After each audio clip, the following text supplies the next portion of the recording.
be wurasa ha onimu no aba be ye okufo ede aden ede ama eni bacho okobere no eno ene ye de atoso no bacho se wuhu ya be screenshot eto fa send wo nua bi fa send wo wife fa send your friend say obi a sabi o ono so person oti sumusam ase ane yen abibire mu ha ya symbol so ayekura no ubetumi so ede asende no na wono so atumi eden atumi esua ho ade for no ebia de okay mo hwe mo tie radio no aye abenya your friend say aye to say nantwi aben na etata so tie ni ye pa ya de bia tata so miensa ene ye de nantwi aben na eye nantwi na ben na odwan ben no ye de ba ko so akwa to say moon akwa to say half moon and Adinkra me pacho your symbols no so powerful. A desire to say your friend say moon dasro e to be share ya before your symbol biano a cricket the nature spirit.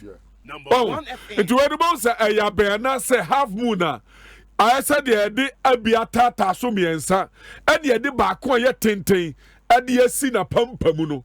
Omu spiritual people pano na omu engaging the power of the nature and all the time no ubon say most of them ubon so mukita pomabia etisei ubon so mukita pomabia etisei ukwaya himfia uhubi ukwaya traditional uhubi ukwaya friend say those people are omu spiritual people na omu bi na ye de ba omu ye designs good to mamuni ade na ubon say ye symbol no ebi demu a se ye akanfo ne Ghana fo nyina no ene monyam me pacho afedie ye wiewe mame akofuna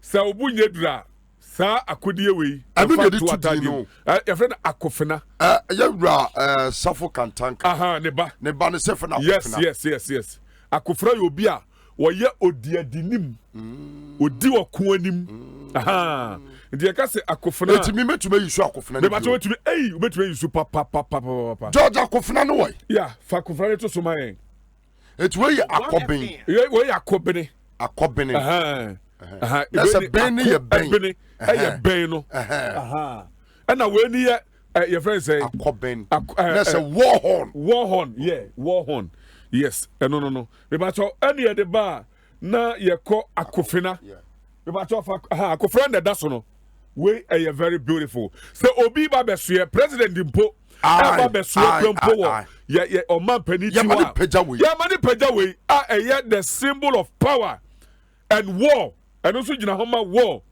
and the when your friend is saying bakuni akobe bakono akobene me ba so say we save page na so we save your friend is saying images na ba cho save mame me pa cho save mame your friend akofina when so your friend said the sword of war me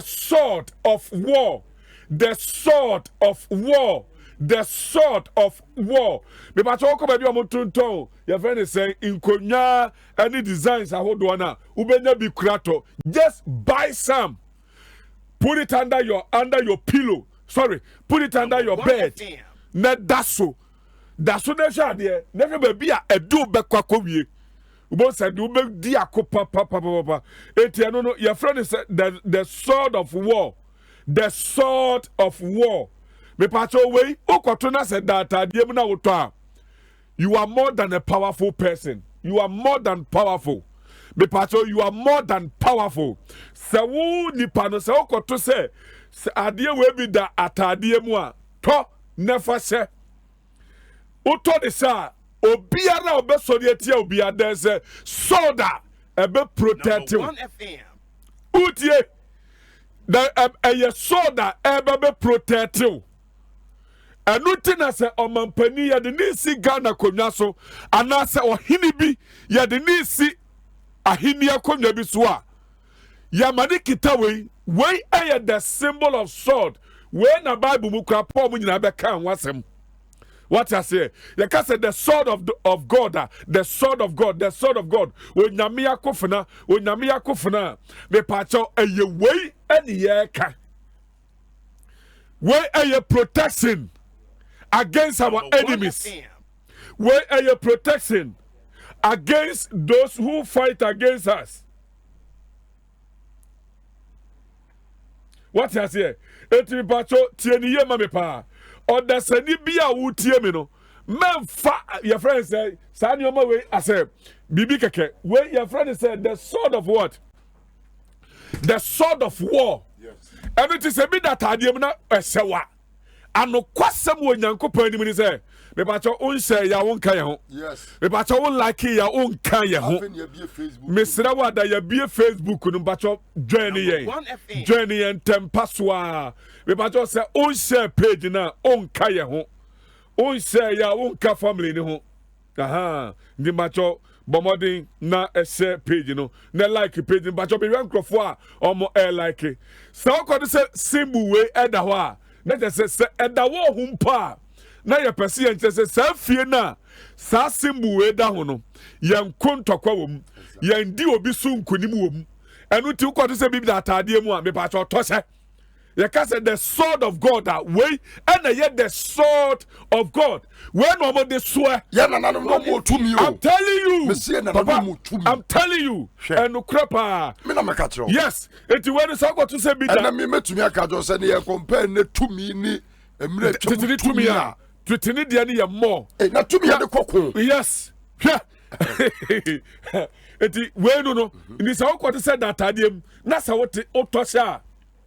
Esenso gina ho ma Bible. Yeah. Me tell bebre no ma ye do mo ni ma ta. Ewurade Nyankopon. Yeah. Eye powerful power. Ana Ghana so we bi ni ye sue. Ye de sue. Ye de kantam kire Nyankopon se ye bedi woman. Ghana ye Israel. Ba nipa nim.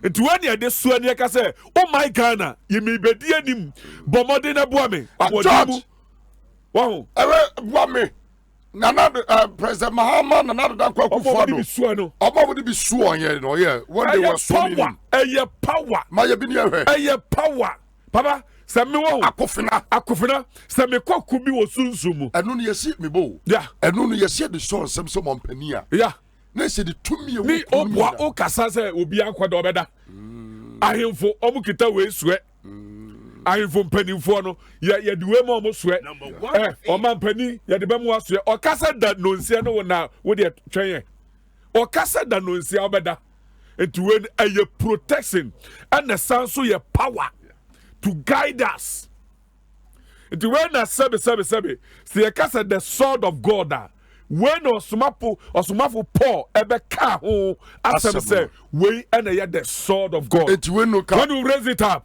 when the best thing is say yes about fear now mobi may been told that ho window na no now you be ato yes mobi spiritual marriage into me ma yes oh God pepper dey oh pepper dey oh pepper dey me tire wade be say baba na me ka say me say me ko wo e wo sunsumu na me wo say wo no e betire me so pa ebi ne kuta we mienu no nso we mo ka mienu na bom yes it we share we here we share me ba to mo say ebi kuta his excellency John Dramani Mahama yes he other oh simple sabo president Mahama tadi mu no asankofa oh tinya mo de obi aba simple sabo yeah mo nya mo bi be say o mampani bie ni ho sunsun nanim bie yeah obi wo ai obi wo ani oh ya obi ho no a sabi obedi o man so a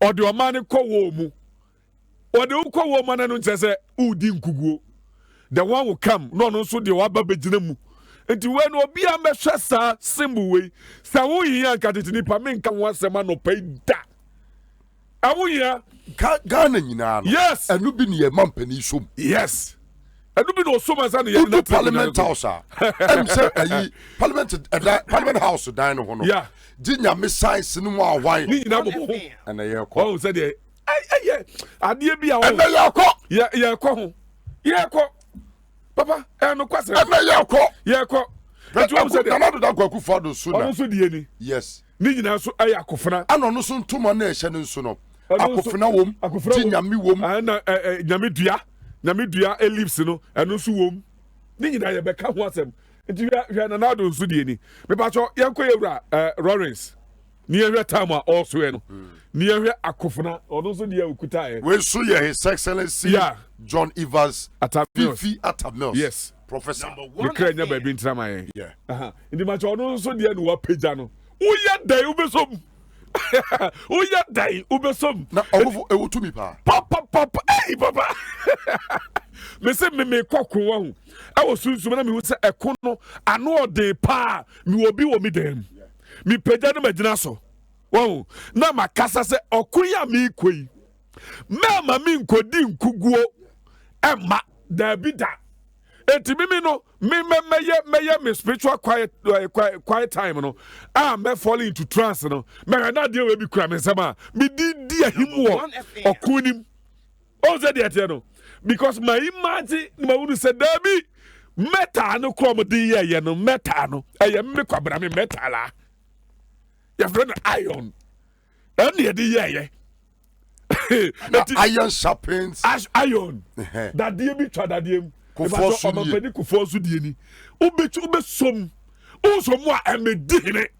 Enti ka o shop ne bi bọ o salon hɔ no na bi bọ o restaurant hɔ no for bi bọ o fie na no for bi bọ o money ntade no I'm telling you for bi bọ e say ko print bi abo ye ntade yes ahụ na be unu say dabi to me bi wọ when your friend said the sword no enye ya anum die ye ọmọ drodro your friend say all court eni amagugu ho no enye no o ana we su de twa ni mu twa echi we su de twa ni mu twa no ye friend krante no ni fanu papa what ma say ya awurade na ma bi ya yo awurade when your friend krante no when your friend krante no twa oh before ye wo biribi before ye wo biribi papa yes me see Ghana na ye Israel one say Ghana coat of arms when you say Bible describing it na yeah I think say Exodus 25 no you be say that come one day ni ehun kwan mo fa so be design ni na na Ghana yekuta coat of arms no na se Ghana no Bible kura ma na Ghana nim Nyankopon kura dada na ye no man sa wo nim dada ye nim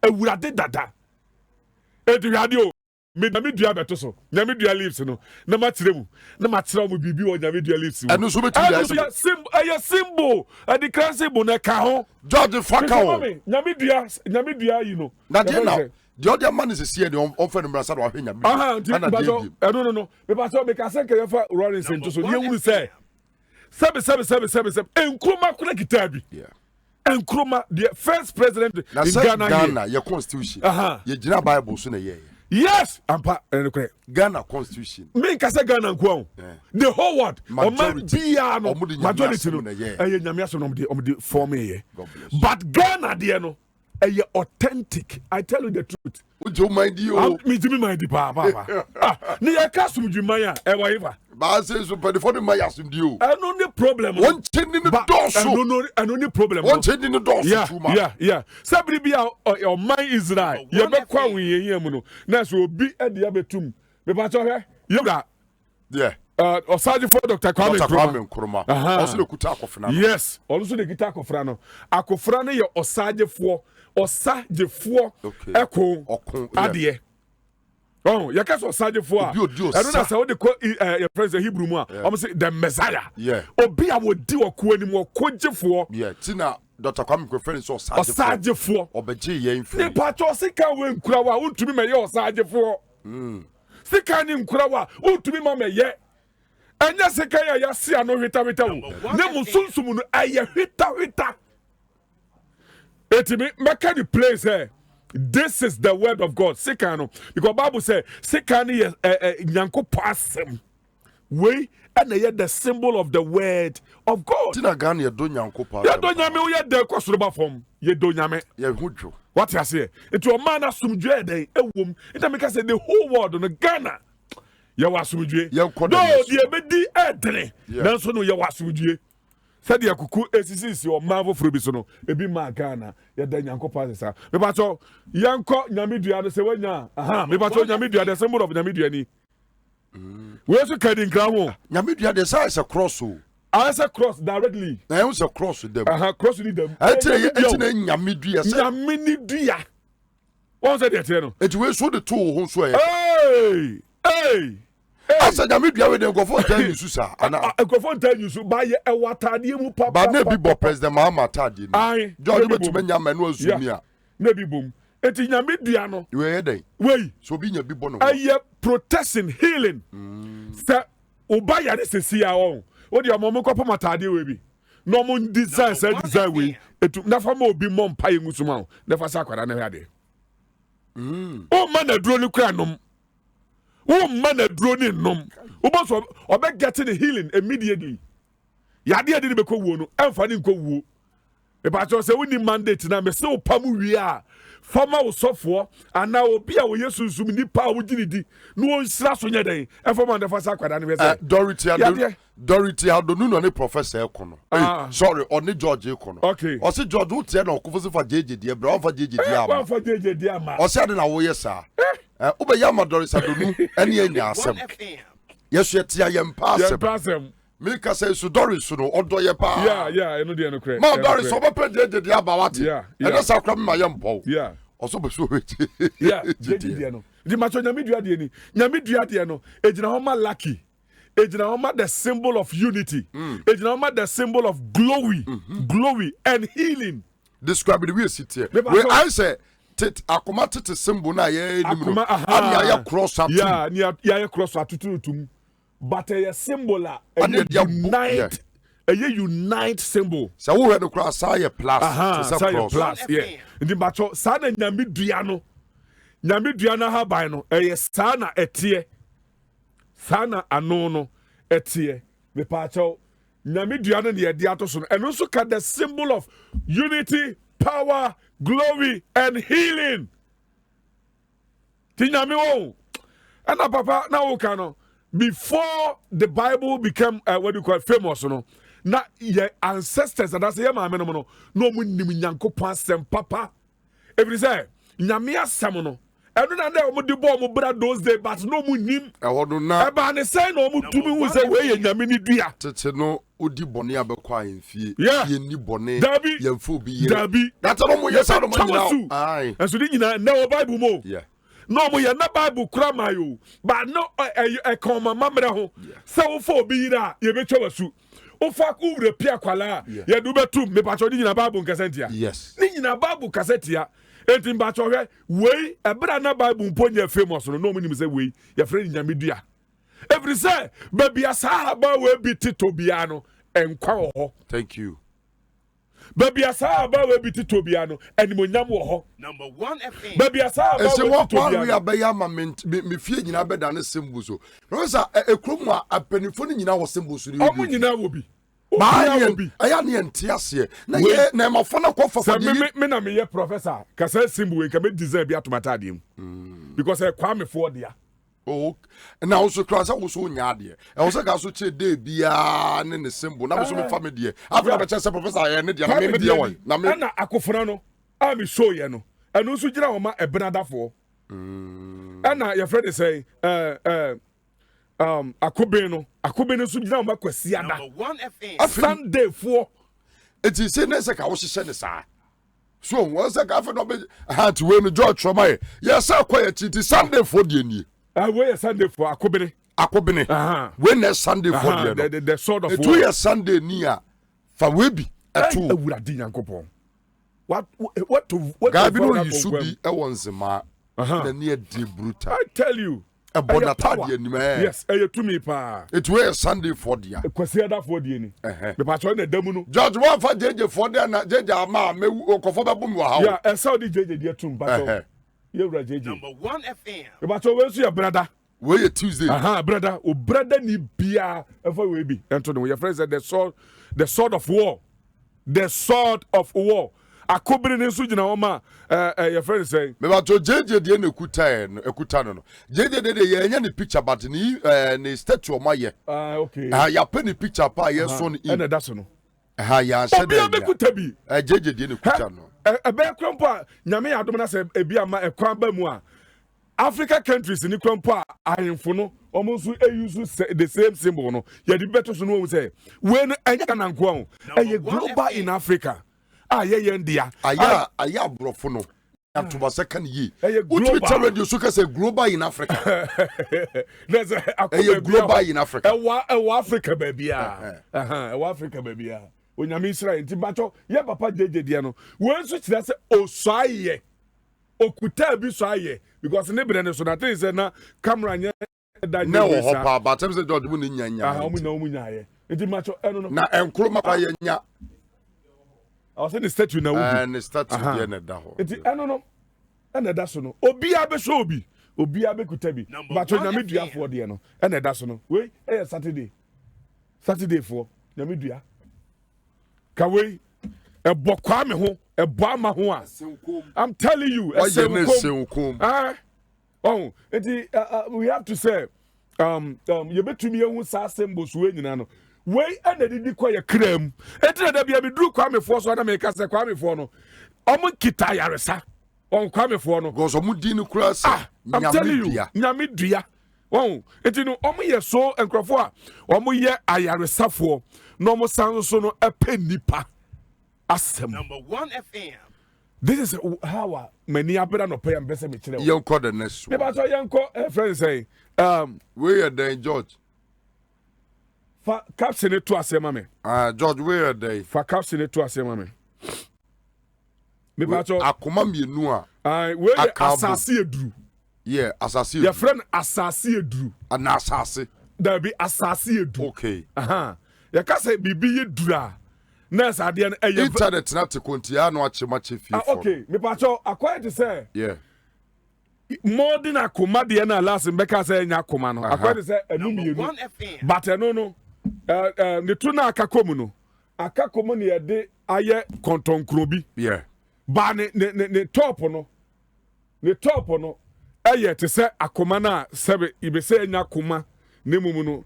Adabi I say bakona we na me say nyakoma no but on the tuna kwete say the nyakoma no ana ne tinu enso akwete say the same thing but ye see the trase baku eti osoro ana baku eti ofom akwete say akoma na last me show ye no baku ti osoro design ye different we ni design ye different kakra bi we ni design no kakra your friend asase edru e chese say hey papa ya kasa asase eduru ya kasa kase oni pada sani bia ya wo element ya asase bia wo de anie which is Friday for we ya Friday born na me pacho born ho modern say ubetumi anya saade we bi ewo your friend is saying life design bi kope bi a symbol a good na attracted the power of Kwame Enyama to become a very powerful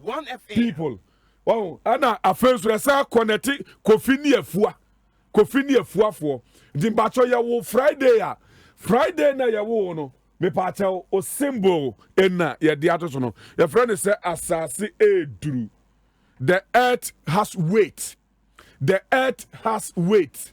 The earth has weight. Asase eduru. The meaning no. The earth it matter obi o engage obi a wo element ni ya asase no anase nsuo no ubetumi akontati we e de ama ho as a symbol wonam ho a onyame bambo daw so Number 1 enti fia da medie ni Friday e de no na Friday for de ba ko ark no same ark no de ati say ark no ark but we be de ato so we your friend will say, Aya. We, your friend, Aya. Your friend, Aya. Sadia way.